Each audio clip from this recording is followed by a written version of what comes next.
Welcome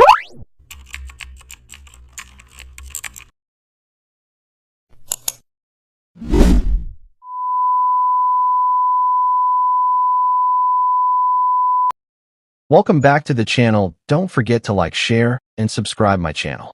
Today we are explore how to create a mobile app onboarding screen using custom shapes in Photoshop. I start by opening Photoshop and choosing a mobile-sized canvas.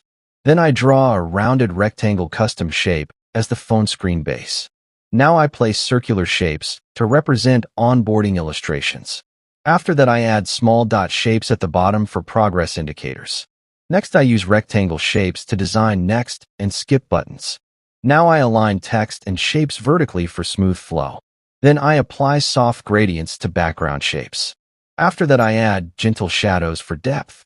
Now the screen feels friendly and clean. Then I zoom out to check mobile readability. After that, I adjust spacing between